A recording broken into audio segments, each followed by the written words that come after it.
Estamos iniciando o Fórum de Debate, um programa em parceria com a Associação dos Magistrados do Maranhão e a TV Assembleia. É uma grande honra poder estar aqui nesse primeiro programa como mediador, tendo duas figuras ilustres, o Dr. Gervásio Santos, presidente da associação, e o governador eleito, Flávio Dino. O primeiro tema, e o tema que vai ancorar todo o programa de hoje, é a reforma política. Estamos aí diante de mais um escândalo agora chamado de Petrolão. Mais uma vez, o Congresso é colocado à posta e a sociedade anseia e pede por uma reforma política. Todos sabemos também, um adinho pendente no Supremo Tribunal Federal para debater especificamente o financiamento de campanhas. E a pergunta que eu já faço a ambos é: uma reforma política teria de iniciar em rediscutir o financiamento das campanhas eleitorais, governador Flávio Dino? É um prazer estar aqui. Quero cumprimentar, em primeiro lugar, todos os telespectadores, saudar o juiz Gervásio, presidente da Associação dos Magistrados, e o Dr. Carlos Lula, consultor da Assembleia. Dizer que esse é um tema de grande envergadura pelas razões conjunturais que foram mencionadas na abertura e, sobretudo, porque há uma persistência, uma continuidade, se nós lembrarmos a política brasileira nas últimas 2 décadas, após a Constituição de 1988, com muita frequência emergem escândalos atinentes a essa delicada relação entre poder econômico, poder financeiro e a política. Isso desde o impeachment do ex-presidente Fernando Collor, a CPI dos anões do orçamento, a alegada compra de votos para a fim de viabilizar a aprovação da emenda da reeleição. Uma série, portanto, de episódios que mostram que há, sim, fatores conjunturais que são próprios da luta política, infelizmente, no patamar em que ela se encontra, mas, por outro lado, há fatores estruturais que ultrapassam uma determinada conjuntura. Por isso, eu acredito que sim, de fato, por essa análise entre a emergência, na medida em que o sistema político hoje encontra-se numa espécie de UTI, derivada da Operação Lava Jato, e, por outro lado, da possibilidade concreta, da probabilidade de o Supremo declarar inconstitucional as doações empresariais. Precisamos, portanto, fazer a reforma política na medida em que há essa emergência. Para além dela, há uma necessidade de reestruturação do sistema a fim de evitar que ele deixe de ser um regime produtor de fichas sujas, que é o que nós temos hoje. Por isso, esse é o tema principal, é o tema prioritário e, na verdade, não há uma autêntica reforma política sem alterar as regras que regem a relação entre quem paga a conta da democracia e quem exerce as funções políticas. O caminho, portanto, seria, por fim, a doação empresarial. A gente teve levantamento que as eleições de 2014 foram a mais caras da história. Foram estimadas em algo em torno de 5 bilhões de reais. Esse custo é assombroso, realmente causa estupefação, porque é um valor, inclusive em nível internacional, bastante elevado, se nós compararmos com outras democracias do mundo, o que sugere que nós temos que percorrer vários caminhos, não apenas alterar as fontes de financiamento, e eu sou a favor do fim das doações empresariais e a adoção de outros sistemas, fortalecendo o financiamento público, ainda que não exclusivo, e, por outro lado, nós precisamos fazer com que haja limite de gastos. É uma exigência que vem de praticamente 20 anos, que nunca foi regulada. Vez por outra, ela é reiterada, a exigência que haja limites heterônomos de gastos, mas isso nunca foi feito. Eu, quando estive no Congresso, procurei regular essa matéria, não foi possível, de modo que nós temos que fazer uma ação conjunta, rever as fontes de financiamento e limitar os gastos, visando exatamente a que as campanhas deixem de ser cada vez mais caras, como infelizmente tem sido nos últimos anos. Doutor Gervásio, o Judiciário. Qual o papel do Judiciário na discussão da reforma política e como ele poderia influenciar nesse tema especificamente do financiamento de campanhas? Eu quero primeiro agradecer a participação do governador eleito Flávio Dino. Para nós é uma honra, inclusive como ex-magistrado, participar desse primeiro programa da Associação dos Magistrados. Agradecer a você, Carlos Lula, que tão gentilmente aceitou o nosso convite para intermediar esse primeiro programa. E dizer o seguinte, que hoje, na República Brasileira, nenhuma grande questão é discutida, é debatida sem que passe pelos corredores do judiciário. E, naturalmente, a reforma jurídica, ela passa pelos corredores do judiciário na medida em que nós temos uma audiência em discussão em que já há 6 votos contra 1 no sentido de proibir as doações empresariais para a campanha. Eu vou dar um dado que é um dado estarrecedor. Existe um grande frigorífico que tem aparecido na mídia. Esse frigorífico, ele ajudou no financiamento de 41 deputados federais e 7 senadores. E quando você examina a participação desses deputados federais e dos senadores, por exemplo, na votação das questões relativas ao novo Estatuto da Terra, você observa que todos eles, com exceção de um deputado federal do Rio Grande do Sul, todos eles adotaram as teses que interessavam as grandes empresas agropecuárias. Então, isso demonstra de que a contribuição para campanhas de empresas, elas efetivamente não contribuem com a cidadania. A empresa não é cidadã. A empresa não precisa de saúde, de educação, de segurança. Quem precisa de saúde e educação é o cidadão. Então, por essa razão, é de fundamental importância que haja esse debate. Naturalmente, esse debate, o foro privilegiado para esse debate não é o Judiciário, mas sim um Congresso Nacional, como bem ressaltou o governador Flávio Dino. Esse é um tema que vem de maneira recorrente, de alguma maneira participando dos nossos noticiários, todo e qualquer escândalo hoje. Nós temos na origem financiamento de campanha por empresas e é uma questão que precisa ser enfrentada pelo Congresso Nacional e que o Judiciário, na medida em que o Congresso não o fizer, provavelmente o Supremo fará. Mas estamos num novo momento não apenas no Estado do Maranhão, mas um novo momento do país.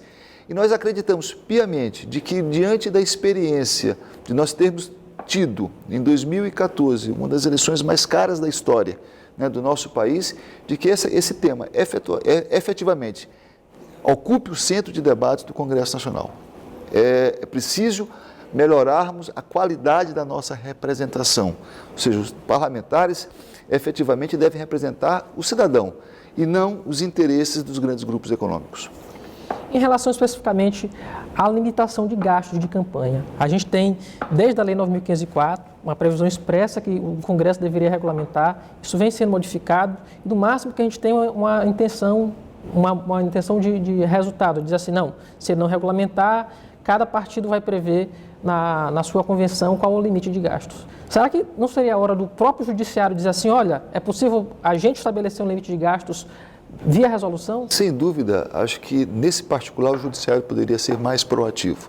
Não apenas estabelecer um limite de gastos via resolução do TCE, como faz em diversos outros assuntos, como também ser mais efetivo no controle, né, da prestação de contas. O que nós observamos é de que essa prestação de contas ela precisaria ter um olhar diferenciado. O que hoje é preciso ser dito, fora um clamor popular, como foi o caso da eleição do governador Flávio Dino, em que havia uma grande vontade popular, a gente sabe de que para o cidadão, para as lideranças sociais, participar do processo político é extremamente difícil. Ou conta com apoio oficial, ou conta com apoio financeiro. Ou seja, é muito difícil você ter cidadãos que, sem uma coisa ou outra, possam galgar algum cargo político, alguma representação política, justamente pela estrutura. Uma estrutura de campanha cara, uma estrutura que te exige recursos financeiros para que você possa levar a sua mensagem à sociedade. Precisamos inverter essa lógica.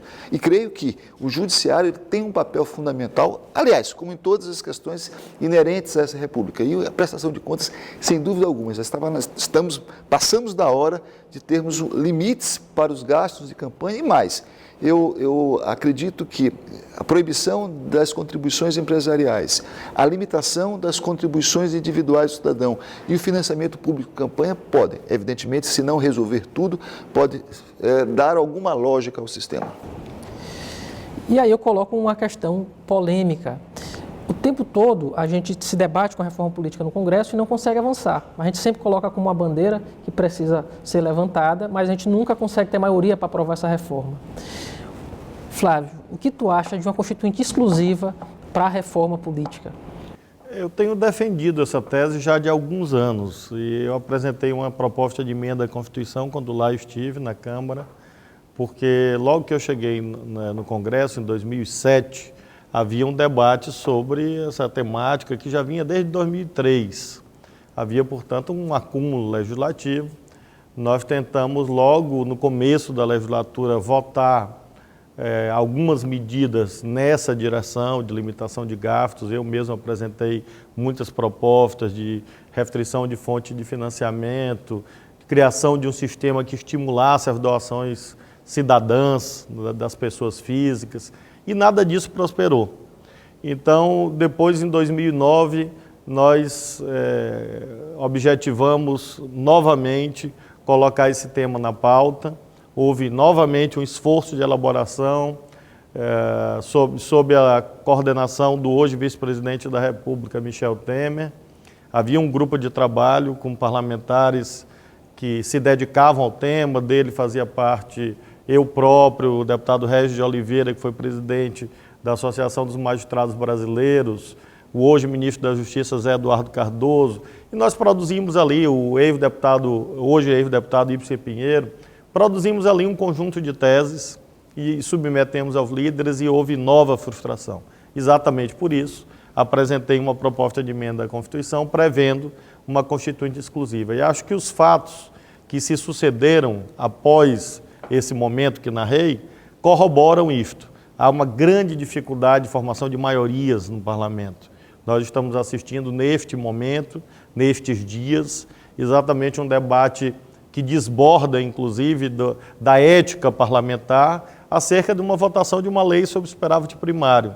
Um debate, portanto, que tem menos profundidade, porque é algo próprio de uma contingência econômica, e ainda assim polariza, radicaliza posições e muita dificuldade de formar maiorias. Ora, se num tema desta natureza, que está mais na superfície, é difícil, imagina algo mais profundo, mais estrutural, que altera mesmo a natureza do sistema e que envolve todos os parlamentares, porque diz respeito às condições de possibilidade da sua eleição futura.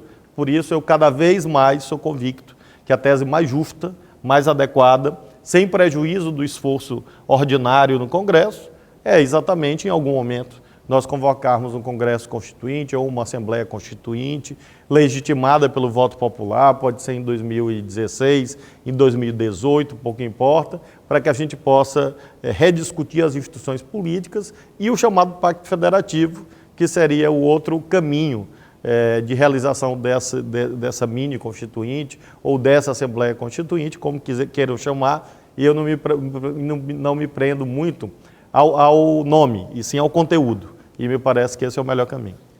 Será possível uma constituinte dessa? A gente vai escutar a opinião do Dr. Gervásio Santos no próximo bloco.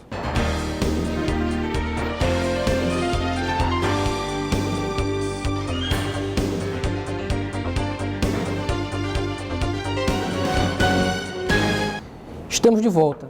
O Dr. Flávio defendeu uma constituinte exclusiva para se debater a reforma política diante da contingência político-eleitoral do país que não consegue avançar em relação a esse tema. Dr. Gervásio, qual a sua opinião a respeito dessa problemática? Eu tenho muito apreço pelo governador eleito Flávio Dino e em vários pontos nós temos ideias semelhantes, pontos de vista semelhantes.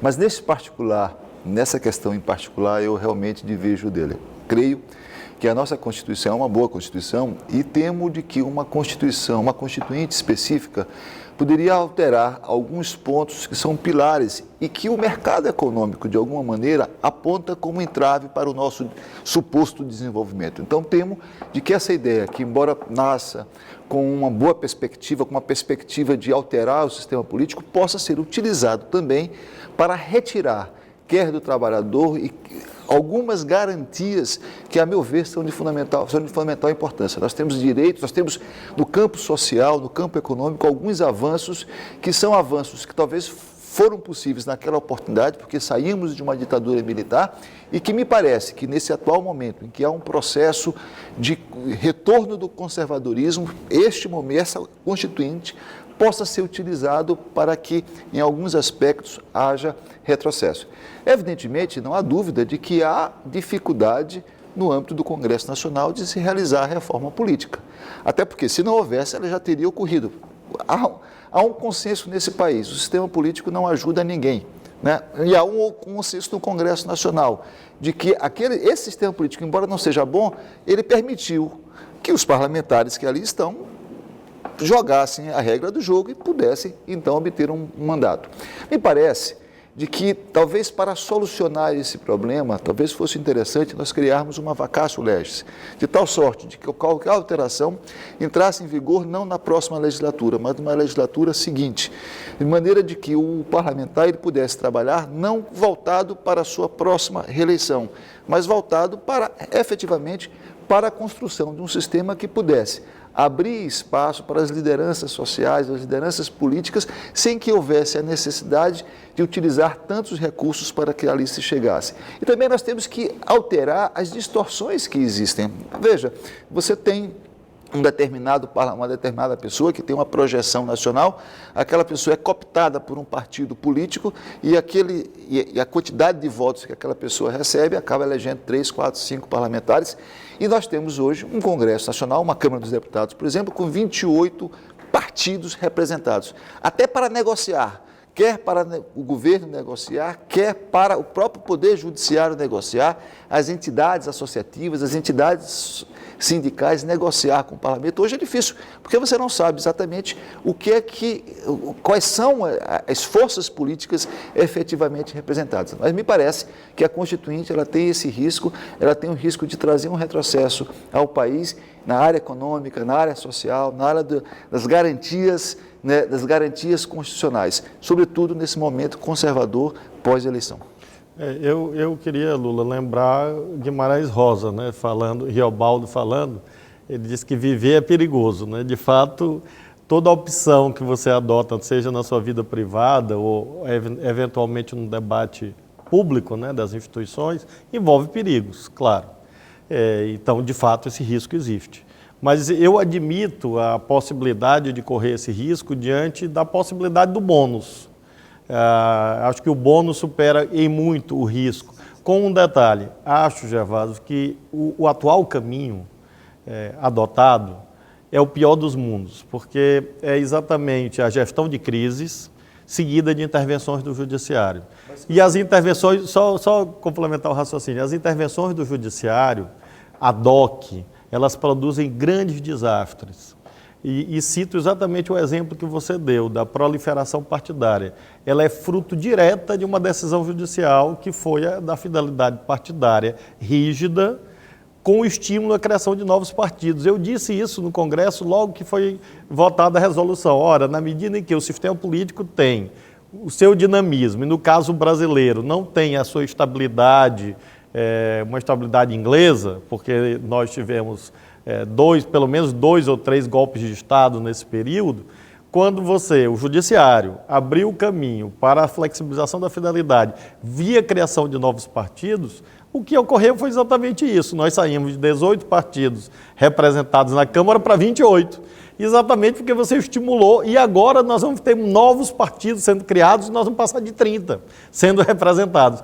O que significa dizer é que intervenções pontuais feitas pelo judiciário, e não pode ser de outro modo, porque não é da competência constitucional do judiciário produzir leis, normas, projetos gerais, soluções universais para os problemas, portanto, soluções que não são sistêmicas, por isso eu preconizo a Constituinte, soluções ad hoc, casuístas, não no mau sentido da palavra, mas ad hoc, caso a caso, resultam exatamente nessas distorções. É como se você tivesse um vazamento aqui, você tampa esse vazamento e estoura mais adiante num problema maior. Por isso que eu defendo a Constituinte, porque eu acho que não tem hoje outro caminho menos pior. O judiciário não é o caminho e o Congresso, infelizmente, que deveria ser o caminho, não tem funcionado. Só para mim. E já aproveitando o gancho do judiciário, até para poder complementar, no tema da fidelidade, se costuma dizer que o judiciário criou uma norma super rígida e uma jurisprudência super flácida, porque ninguém é cassado por infidelidade, a não ser vereador de interior, porque nem vereador de capital é cassado, nesses 8 anos que a norma está em vigor. E já aproveitando também para outro tema que o judiciário interferiu, cláusula de barreira ou cláusula de desempenho. São 28 partidos, o Supremo declarou inconstitucional a previsão da Lei 9.504. Foi um erro essa decisão do Supremo hoje? Bem, eu vou antes de... É muito difícil dizer se foi um erro a decisão do Supremo. Evidentemente que o resultado não foi bom. O resultado, o número de partidos na Câmara dos Deputados demonstra que não foi bom. Mas eu queria só retornar naquele tema da Constituinte específica. Eleger uma Constituinte específica com as regras atuais, nós teríamos uma Constituinte em que os grandes grupos econômicos estariam representados. Então, evidentemente que viveram risco, mas a gente precisa ter a dimensão desse risco. É claro que eu posso minimizar esses riscos se eu criar pelo menos mecanismos que diminuam a influência do poder econômico na eleição, quer do Congresso Nacional, e não seria diferente na eleição de uma Constituinte específica. Eu não tenho dúvidas de que hoje o sistema político eleitoral, e aí, retornando especificamente a respeito da sua pergunta, ela precisa de uma racionalização. E, naturalmente, o Judiciário, quando interfere, e o faz, geralmente, na omissão do Congresso Nacional, não é via de regra, a melhor solução. A melhor solução é que esse tema seja debatido no seu fórum apropriado. E o seu fórum apropriado é o Congresso Nacional.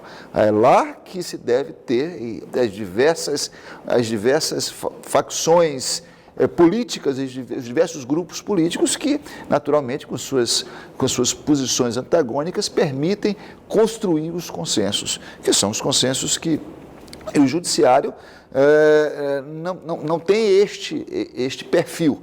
Mas, eu volto a dizer, não há questão fundamental nesse país que hoje não passe pelos corredores do Judiciário. E o Judiciário não pode se furtar, quando a questão chega aos seus corredores, não pode se furtar de apreciar o tema.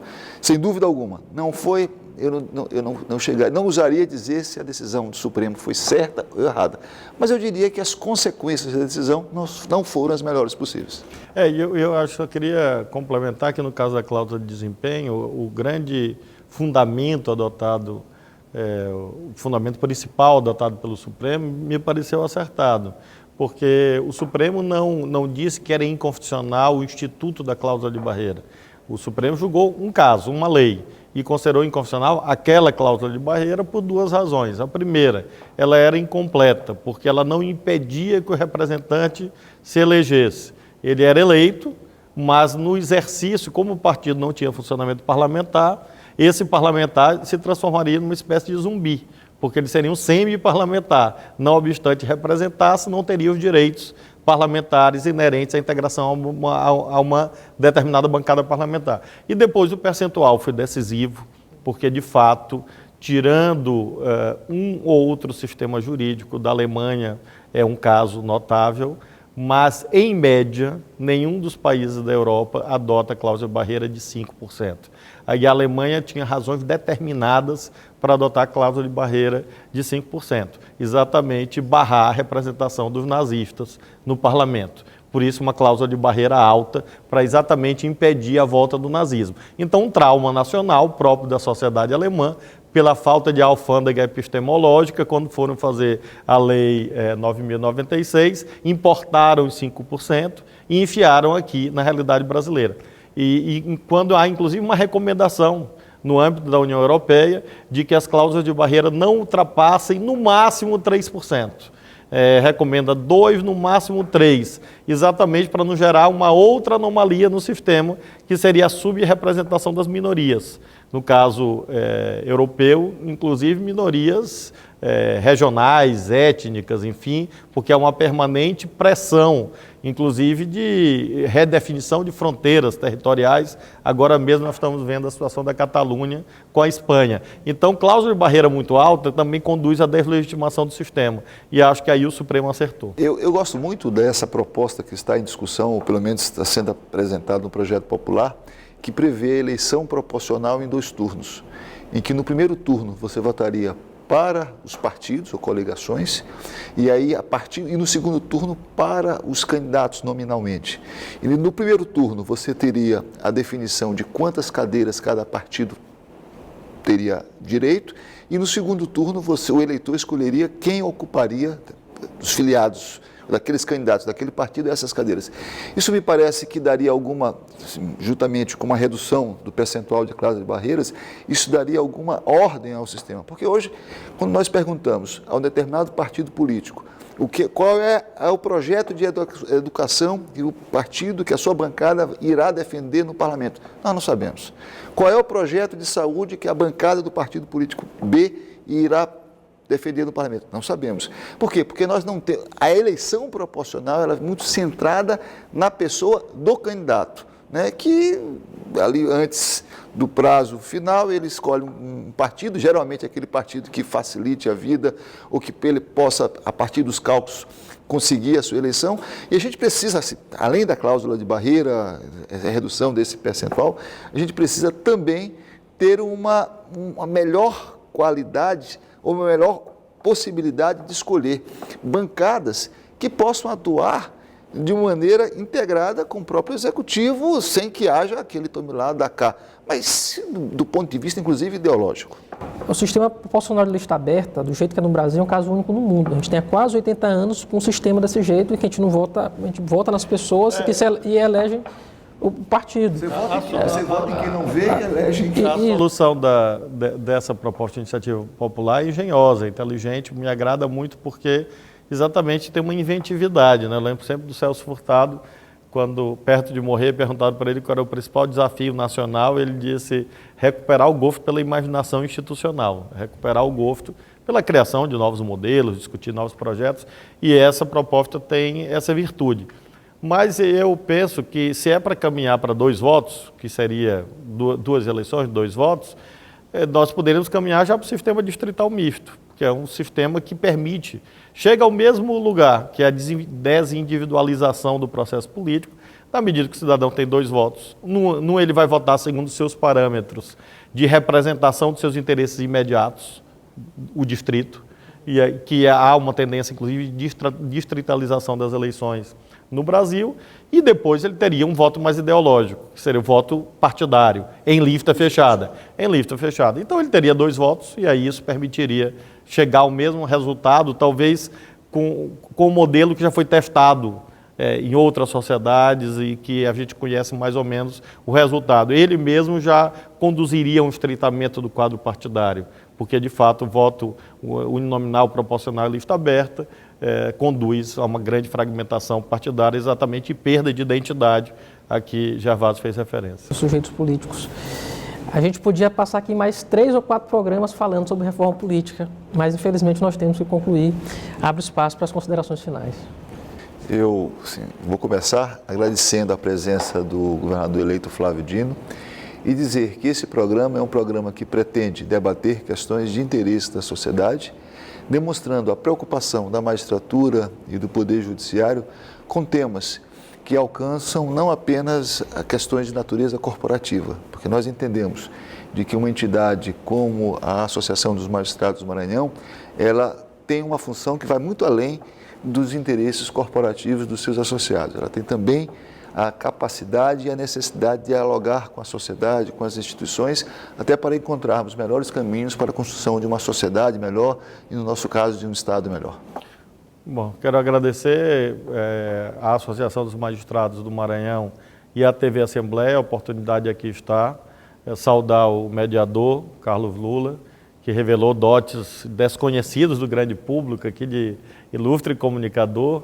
Mais uma vez saudar e abraçar e homenagear o juiz Gervásio, que faz um grande trabalho à frente da entidade máxima da magistratura maranhense, a quem eu dirijo uma palavra especial de agradecimento e de convite à participação cidadã como instituição nesse momento novo que a política maranhense viverá, para o qual nós precisamos de um grande concurso da ação de todas as instituições maranhenses, no caso, notadamente, do Poder Judiciário, pela sua múltipla capacidade de intervir nos processos sociais, econômicos e políticos.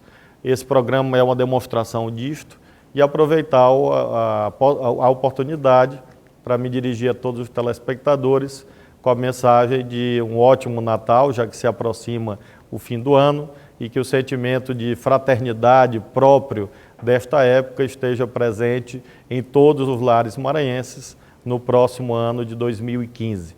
Muito obrigado. O Fórum de Debate agradece. A cada 15 dias nós teremos um espaço de diálogo e debate na TV Assembleia do Maranhão. Obrigado.